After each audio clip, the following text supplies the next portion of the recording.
Severočeský kraj je hned po Praze místem s největší kriminalitou u nás.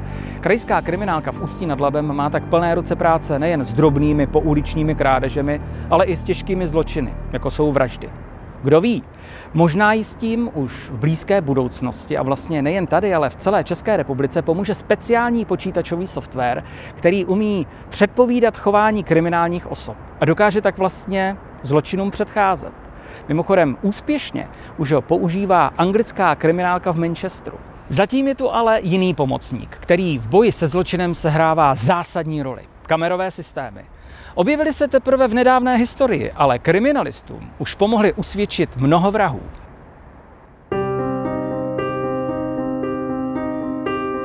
Labákový živel. A byla nejstarší? Nejstarší. O 2 roky. Proti klukům, no. Že kluci jsou dvojčata. Lucka byla perfektní, jako měla ráda techno, to je ten typ hudby, který to je jenom a to je všechno. My jsme tomu říkali strouhanka. No a to je maturitní ples. No jo, to se. Pak mám tady takovou velkou, jsme nechali si udělat, kterou vlastně je tady smutná. Tady je úplně malá. Tady jsou asi 3 roky a tu medvídka vlastně jsem jí dala do rakve. To měla celou tu dobu, tak jsme jí to tam dali. Toho dostala ve 2 letech. 23letá Lucie Makovcová právě začínala úplně nový život. Po složité 2leté epizodě, kdy se kvůli bývalému příteli ocitla mezi drogově závislými, konečně opět pevně stála na vlastních nohou a s novým přítelem si našli společné bydlení a plánovali budoucnost. Rodina Lucky doufala, že se časem vrátí k původní profesi zdravotní sestřičky a přestože byli rádi, že pracuje, s obavami sledovali, že její volba padla na noční bar v Jiříkově. Já jsem ho znal, já tam občas chodil za ní na pivo nebo takhle. Normální klasická putika, nic jiného to nebylo. Samý fletky tam seděli a takový ty nemakačenka, kdo by tam mohl sedět. Já jsem jí právě tohleto říkala, že tam někdo přijde a ubodá jí tam, že prostě jsem se o ní bála tam. Že člověk, když tam přišel, tak vlastně tam byla koule, tak vlastně ten zákazník musel zazvonit a ona šla a otevřela dveře. Tam to právě bylo to takhle udělané blbě. Pouhé 2 týdny chyběly Lucii do 24. narozenin, když šla 27. února roku 2013 naposledy ve svém životě do práce v zapadlém nočním baru v Jiříkově, kam lidé z okolí chodili hrát na automatech. Její přítel ji ten večer v herně krátce navštívil. Když se jí ale v noci už z domova snažil kontaktovat, neozývala se. Brzy ráno se za ní s obavami rozjel. On předešlýho dne tady za ní byl, nechal jí tady nějaké jídlo, odešel, večer s ní komunikoval a najednou ona přestala být kontaktní. Proto ráno myslel si, jestli se jí něco nestalo, asi měl nějaké podezření a vrátil se sem do Jiříkova, přišel do herny, nebo přišel k herně, tady k těm mřížím. Ty mříže byly tehdy jen přivřené, nebyly zamčené a když zjistil, že na zvonění nikdo neotvírá, vykopl dveře, vniknul dovnitř, zjistil, že se tam nachází Lucka mrtvá, vyběh ven a zavolal záchranku a policii. 28. února 2013 v 10 hodin a 35 minut bylo započato s ohledáním místa činu vraždy, poškozená Makovcová. Místo činu se nachází v obci Jiříkov. Taková významná věc, která nás trošku utvrdila při stanovování verzí, bylo to, že se ztratilo záznamové zařízení, které bylo nově instalované v herně. Ztratila se tam malá finanční hotovost v plechové pokladně a ztratily se tam drobnosti, jako byly cigarety. Dále vstupujeme do další místnosti. Při ohledání místa činu zajistil kriminalistický technik několik předmětů, které mohly přinést další informace k možnému pachateli. Mezi nimi i za barem spadlou krabičku cigaret. Na zemi je krabička cigaret, neotevřená. Právě ona se měla stát jedním ze zásadních důkazů proti brutálnímu vrahovi. Tým, který začal prověřovat jednotlivé verze, samozřejmě pro nás jednoznačně první verze byla ta, že je to někdo z místních a začali jsme tím pádem pátrat v takovém tom nejbližším okolí. Informace o zavražděné barmance se v malém městečku šířila mezi lidmi jako lavina. První z rodiny se o smrti své sestry dozvěděl Lucčin bratr Petr, když šel ráno v Jiříkově nakoupit. Ve 7:45 mi zvonil telefon a volal Peťa mi do práce, co se stalo. No a přišel mi do telefonu. No. Posílal jsem práci, začal jsem došel koupat, seběhli se kamarádi v práci ke mně a šel jsem na šatnu. Mamanka volala právě pak mě a já jsem zrovna tenkrát v práci a vím, že jsem se mám zroutil. To nějak nešlo. Nejdřív jsem teda jel domů, počkal jsem na maminu a pak jsme teda tam šli všichni 3. Tam už byla policie a tady to a prostě říkal jsem jí, mi řekli, že ne a že mi to nedoporučují, ať to nedělám. Pátrání po vrahovi se v tu chvíli už rozběhlo naplno a několik lidí se věnovalo detailním rozborům kamerových záznamů. Po několika hodinovém zkoumání zajištěného záznamu jsme měli pravděpodobného pachatele, ale ten záznam byl asi 2vteřinový a viděli jsme tam jenom v podstatě jakou šmouhu, která vchází do té herny a za několik minut zase vychází. Když podezřelý muž opouštěl hernu, je patrné, že přivírá i venkovní mříž. Další záznam je na kameře až o 6:30 ráno, kdy pro Lucku přichází její přítel. On nám přesně takhle popsal tu mříž nebo ten příchod jeho, když nalezl to tělo. To už bylo za světla a ten kamerový záznam, který jsme dál teda jakoby vyhodnocovali, tak nám vlastně tohle všechno potvrdil, kdy on přichází, on tu mříž pootvírá, vykopává dveře, vchází dovnitř, no a po chvíli prostě vybíhá ven a je vidět, že je rozrušený a že prostě se uvnitř něco stalo.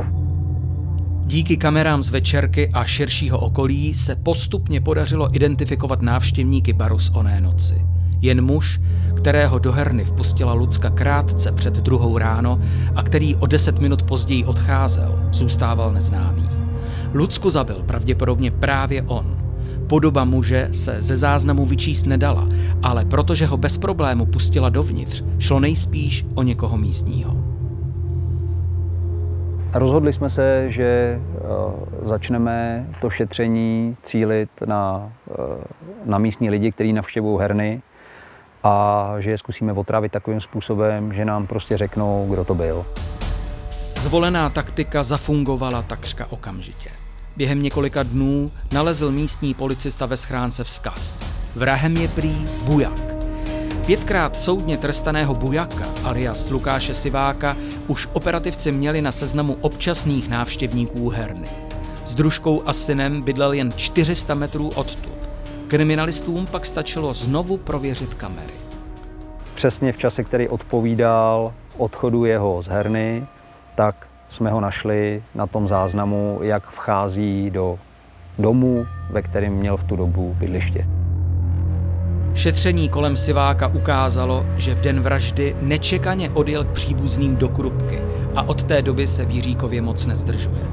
Kriminalisté ho sledovali a ve chvíli, kdy proti němu měli dostatek důkazů, ho 6. dubna v Rumburku zatkli. Při dopadení se nebránil a odevzdaně se nechal sebrat. V prvním výslechu se hájil tím, že Lucie byla jeho milenka a prý mu vyhrožovala, že všechno řekne jeho družce, se kterou má syna. Chtěla, aby je opustil a to on nemohl dopustit. V hádce vzal na baru nůž a do Lucky začal v rozčilení bodat.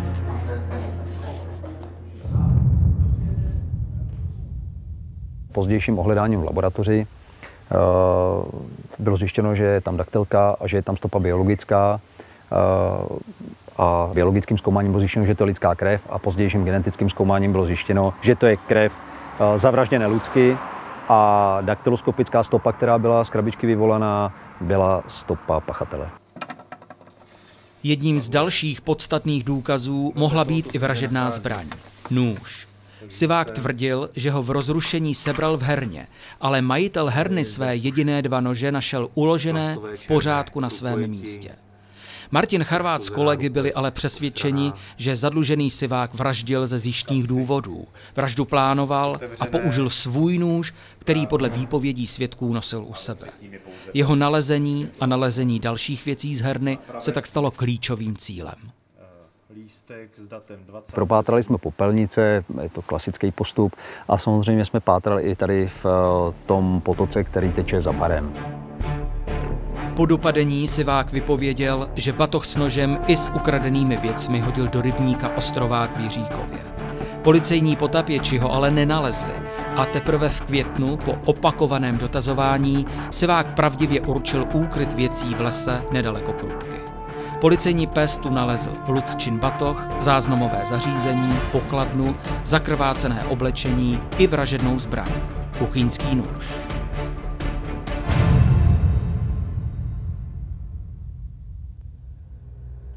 Sivák nikdy nepřiznal, že šlo o loupežnou vraždu, ale po zhodnocení jeho opakovaných lživých výpovědí a naopak spokojeného partnerského života Lucie Makovcové došel soud k závěru, že milenecký poměr s Luckou si Lukáš Sivák vymyslel účelově, aby zakryl svůj plán na úkladnou vraždu pro peníze. Přesvědčivé důkazy z policejního spisu a posudky znalců o mučivých útrapách Sivákovy oběti vyústily k jednoznačnému rozsudku. Lukáš Sivák byl odsouzen k trestu 19 let odnětí svobody. Hrozný chlap, já mám ten jeho oksik do hlavě. Prostě. Nedokážu si představit, že tady někdy za 15 let ho potkám, nebo až ho pustili, dřív, doufám, že ne, doufám, že se to odsedí těch 19 let. Podle mého to bylo prostě krádež. Že jenom toto tam jenom řekl, jenom aby měl nižší trest. Ale jak se na mě nikdo nezlobí, jako... Pro mě to je zrůda, nic jiného. Nepochopila jsem jedno, že vlastně, když to ten den udělal a slyšíte to v těch spisech, tak tam vlastně je napsáno, že odjel do Teplic a řekl jsem to rodině, co jsem udělal. Proč ta rodina nezavolala policii? Jako mě přijít syn, že mi tady zabil nějakou holku, tak nejdřív ho s nějakým karabáčem, klackem ho dobiju a zavolám policii, že jo? Bude to v každém případě člověk problematický, protože se nenaučil žít v běžném životě. On se nenaučil pracovat, on se nenaučil mít takové běžné, pozitivní, trvalejší, solidní vztahy. On nebude mít ke komu jít. On se svým vzděláním, respektive nevzděláním, těžko bude hledat práci, bude to mít těžký. A navíc se svojí kriminální anamnézou. Proč ho někdo prásknul? Jednoznačně si myslím, že ty lidi tady chtěli mít od policajtů klid a i mezi tou galerkou prostě ta vražda záhranou. Víte co, je to pořád takový, že vlastně člověk jako její narozeniny, Vánoce, jako není den, abych člověk na ní nemyslel, jako filmy, písničky, jako co, jsme blbí, jako její, že chce drbat na zádech. No a všechno chybí. Pořád. No sice člověk má ty knučku, ale dcera je dcera.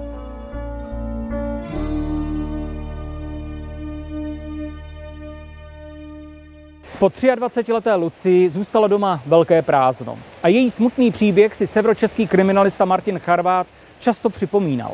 I když měl tady na severočeské kriminálce v Ústí plné ruce práce. Uplynulo ale pouhých 5 měsíců, kdy se uprostřed prázdnin téhož roku měl odehrát případ podobně nesmyslné vraždy. I tentokrát si pachatel s nožem vybral ženu. I tentokrát použil lži a výmluvy, aby svůj vražedný útok ospravedlnil. No a opět to byl kamerový systém, který kriminalistům pomohl odhalit, kdy pachatel lže a kdy mluví pravdu.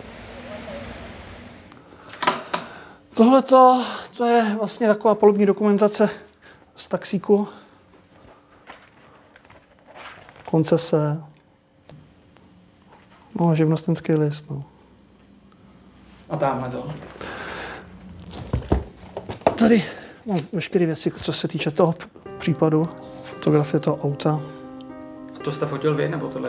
To jsem si fotil já, protože říkám, no, protože jsem v tu chvíli nemohl věřit tomu, že se něco takového stalo, protože říkám, no auto nabouralo do kandelábru, tak co se mohlo stát? Ale to už jste věděl v tuhle chvilku, když jste si to fotil. Ještě jsem furt nevěděl, že není už mezi náma. To jsem si fotil na místě právě. No, jsme byli pak večer, když už jsme to věděli. obrovská tragédie. Jednak zmařený lidský život a ještě taková nezvyklá obhajoba toho pachatele. Václava Macha s manželkou Hankou spojovala vášeň pro chov a výcvik psů odjakživa. A dokonce už jejich seznámení bylo víc než symbolické. Poprvé se potkali jako děti právě na cvičišti. Psům a rodinné farmě se společně věnovali, i když se jim narodil syn Vašek a Hanka byla milující máma a obětavá manželka. Když ale syn vyrostl, rozhodla se změnit život a splnit si sny. Přála si být víc mezi lidmi a právě taxikařina jí tohle všechno umožňovala. A přestože její Václavové o ní měli starost a opakovaně jí to rozmlouvali, ona si tuhle profesi zamilovala. Vysněné žluté autíčko si Hanka pořídila po roce taxikařiny na začátku roku 2013. Užívat si ho ale měla jen pár měsíců.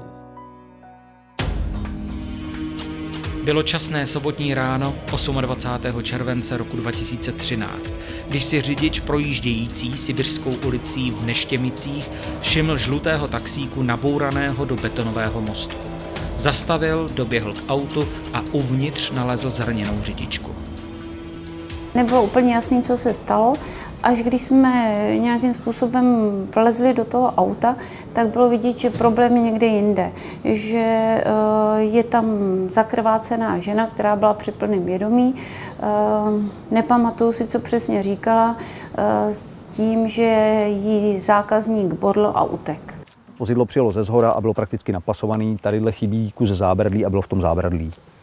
Dveře byly otevřený, vozidlo bylo prázdný, ve vozidle bylo spoustu krve. Vozidlo se zastavilo a poškodilo zábradlí, které tady vymezuje chodník a zároveň brání sjetí vozidla ze stráně do potoka. To jsem zrovna akorát nějak seděl ráno u kafe a kluk mě volal a říká, hele, auto máminy stojí někde opřený o zábradlí v Neštěmicích. Jel jsem tam, auto tam stálo. Syn Vašek už byl v práci, když mu po 5. hodině raní zazvonil telefon. Byla to máma a v rychlosti mu stihla jen říct, že je po nehodě zraněná v nemocnici a právě jde na operaci. Nesplňovala žádný kritéria v tu chvíli nějakého šoku, vypadala docela dobře. Tak jsme ji předávali tady na emergency, ona dokonce telefonovala, mluvila s rodinou, takže to vypadalo jako, sama říkala, jo, to bude dobrý. To si pamatuju, že jo, jako fajn, paní dopadne dobře, o nic tak dramatického se nejedná, nicméně někde tam nějaký grázlí pobodal. Se stejnými informacemi pracoval při rychlém prvotním zajišťování stop na místě nehody i krajský výjezd kriminálky. My jsme předpokládali, že paní pro nás bude důležitý zdroj informací a že nám v budoucnu poskytne informace k pachateli. Jedinou informaci, kterou my jsme v tuhle chvíli měli, tak jsme měli od posádky záchranné služby. Pachateli měla říct, že to byl mladší člověk, že s ním jezdila prakticky celou noc poustí a že na ní vytáhl nůž. Potom se auta měl utíct. Pak vím, že se tam hledali klíče, které teda byly hozeny pod předním sedadlem. A pak se tam našel mobilní telefon. Ale ten nebyl náš. Na podlaze spolujezdce se nachází červený hasící přístroj. Vedle něj se nachází mobilní telefon bílé barvy. Tento bude zajištěn. Nyní otevřeme dveře u řidiče. Na první pohled je patrné zakrvácené sedadlo a podsedák řidiče. Na sedadle se nachází jehličí a špína, která napadala do vozidla ze stromu, který se nachází nad vozidlem.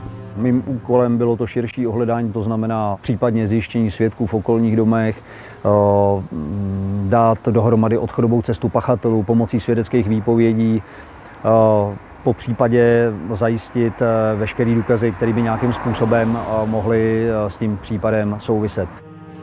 Bohužel z nemocnice přišla v zápětí smutná zpráva. Během operace, krátce před 6. hodinou ráno, Hana Machová svým zraněním podlehla. Pan Mach stále na mostku u havarovaného auta zpoza pásek ohraničujících místo nehody sledoval práci kriminálky a po telefonu komunikoval se synem, který byl na cestě do nemocnice. Když k němu pak přišla žena, která se představila jako policejní psycholog a snažila se mu sdělit, že jeho manželka nežije, nebyl schopen slova psycholožky ani vnímat. A já v tu chvíli tohle říkám, a to jako vždycky, když nabourá mě auto, tak mi pošlete psychologa. Jakoby se odmítal smířit s realitou. Vydal se pan Mach v zápětí do nemocnice za synem a manželkou. Já jako vím, že mi v pytli dali všechny věci, podepsal papír jako o tom, že jsme si to převzali. A nějak jsme tomu furt do poslední chvíle nevěřili. Přijeli jsme zpátky k tomu havarovanému autu. Tam řekli pánové, že už jsou ze vším hotový. Takže se nám podařilo auto nastartovat. Odvez jsem ho. Zatímco táta se synem měli před sebou nejhorší hodiny svého života, kriminalisté usilovně pátrali po jakékoliv další stopě nebo vodítku. Svědci na místě nehody nikoho dalšího neviděli. Vhodná zbraň, kterou údajný mladík mohl zaútočit, také nalezena nebyla. Kriminalistický technik zpracovával daktyloskopické a pachové stopy. A jako stopa číslo 19 bude zajištěna věcná, mobilní telefon. Vodítkem prozatím zůstal mobilní telefon, který kriminalisté nalezli v autě pod sedadlem spolujezdce. Když jsme vyhodnotili takový ten poslední provoz na mobilním telefonu, zavolali jsme na poslední volaný číslo, tak jsme se dovolali mladý ženě a zjistili jsme, že ten mobilní telefon patří jejímu příteli Tomáši Badymu, ale že mu byl předchozího dne odcizen. Pro nás se samozřejmě v tuhle chvíli Bady stal podezřelým číslo 1 a začali jsme pracovat na jeho dopadení. Tomáš Bady byl v Ústí známá firma. Celkem měla policie s jeho osobou spojeno 93 záznamů. Když se na něj policisté začali vyptávat v souvislosti s případem žlutého taxíku, získali na možného vraha brzy celou řadu informací. Jsme věděli, že se jedná o drobného zloděje místního a že by měl bydlet na ubytovně na Klíši. My jsme v tuhle chvíli samozřejmě potřebovali jednat rychle, aby jsme zajistili co nejvíc důkazů, to znamená, pro nás teď bylo důležité oblečení toho podezřelého. Pokud by na něm byly stopy krve Machový, tak samozřejmě byl by to významný důkaz. Během několika následujících minut byl připravený policejní zásah v ubytovně a do hodiny razie skutečně proběhla. Tomáš Bady rozhodně nečekal, že 5,5 hodiny po vraždě se ocitne v policejních poutech. Už pro první výslechy ale kriminálka chtěla mít trumfy v ruce. Samozřejmě okamžitě po tom nálezu nás napadlo, že ta taxikářka musela toho pachatele někde naložit. Mohla ho naložit kdekoliv v Ústí nad Labem a i mimo Ústí nad Labem. Proto taková první myšlenka, která nás napadla, zajistit městský kamerový systém a podívat se i po okolí, jestli nejsou další kamerový systémy, třeba i soukromých osob, který by nás teda posunuli někam dál, popřípadně nám toho pachatele někde natočili. Mravenčí mnohahodinová práce čekala několik lidí z kriminálky. A i když na místě činu bohužel kamery nebyly, další policejní specialista zaznamenal úspěch nedaleko odtud. I sem jsme zaměřili takovýto širší ohledání, měli jsme tady přivolanýho služebního psa a ten služební pes nám na odchodové cestě pachatele našel v zemi zabodnutý nůž, který nám poté Bady identifikoval jako vražednou zbraň. A tady jsme v místě, kde jsme našli v zemi zapíchnutý nůž. Kudy teda Bady z místa činu utek do města, utek prakticky úplně do centra, tím, že po pojelku s autobusem utek do Krásného Března, tam nastoupil na trolejbus, trolejbusem se dostal do centra, tam přestoupil na trolejbus do Trmic, kde teda na ubytovně navštívil tu svoji přítelkyni a zařídil si alibi. Tohle jsme si všechno my potvrdili kamerovým systémem. Takže vlastně to byl jeden z důkazů, který vlastně ho usvědčil u soudu. Tomáš Bady během výslechů popsal svou verzi, jak se tragická noc odehrála. I když jeho motivace nebyla příliš věrohodná, okolnosti samotné vraždy se shodovaly s usvědčujícími důkazy. Je tam úžasně u něj vystižená snaha jak si povyšovat ten svůj motiv na něco pozitivního, vzbuzovat emoce a city, že vlastně to nebylo, ano, vraždit se nemá, to je pravda, ale on chtěl jít na hrob své bývalé přítelkyně. Je to hraní na city a na emoce okolí. Teď je otázka, po měsíci nevěděl, že něco takového řekl. No, je otázka, zdali vůbec nějakou přítelkyni, o které on mluví, mimochodem nevěděl ani přesně, jak se jmenuje, chtěl jít na hrob. Celý příběh je tak o Buddyho zákeřnosti, zbabělosti a chamtivosti, kdy zatoužil po novém autě taxikářky, na kterou si jako na ženu troufal. V noci před vraždou Buddy chodil po městě a přemýšlel, jak co nejsnadněji přijít k penězům. V Moskevské ulici uviděl nové žluté taxi a za volantem řidičku. Ještě si došel pro nůž a ve 2 hodiny ráno nasedl do taxíku Hanky Machové, kterou si vyhlédl. S vymyšlenou historkou o hledání kamarádky se nechal hodinu vozit po Ústí a přilehlých vesničkách a odhodlával se k činu. Po 3. hodině raní Hanka v obavách zastavila v obydlené části Neštěmic a chtěla peníze. Buddy ale vytáhl 17 cm nůž a začal bodat. Teprve po tom útoku, kdy pravděpodobně stála pouze na brzdě a měla vyřazenou rychlost, tak to auto popojelo a nabouralo tady do toho mozku nebo do toho zábradlí, ale bohužel ten Buddy v tu chvíli už v tom autě nebyl, ten z toho auta vyskočil a utek. Rozhodně paní neutrpěla jenom nějaké povrchní nábody, určitě to bylo vedeno silou, běžné napíchnutí asi nebude zcela určitě pronikat srdcem až do jater. Mezi horní částí prsní krajiny a krajinou jater je vzdálenost odhadem 15-20 cm, k tomu je potřeba nějaká intenzita, nějaká síla, takže to rozhodně to neodpovídá tomu, že by paní pachatel jenom vyhrožoval a jenom jí chtěl povrchně zranit, tak jak to, myslím, i tehdy zaznělo v rámci spisové dokumentace, kterou jsme měli k dispozici. Ta taxikářka, to bylo velice, bych řekla, charakteristické vyjádření pro jeho osobnost. Ona si za to mohla sama, protože normální ženská, když na ní vytáhnu v taxiku nůž, tak ví, o co jde, vybalí peníze, nediskutuje, odveze mě kam chci a jasně. Ale ona nepochopila. Ona se s ním začala prát o ten nůž. Takže, jak jako nepřímo řečeno, si vlastně za to může sama. A na dotaz, jako a co si o tom myslí, tak prohlásil, že vlastně on je na tom nejhůř ze všech. A já jsem říkala, jak to nejhůř? Vždyť ona už nežije. Vy přece žijete, tak jste na tom trochu líp. Ano, to řekne, no jo, máte pravdu, omlouvám se, jsem na tom trochu líp. No, tady vidíte, jak slovo u těchto lidí, jakou má váhu.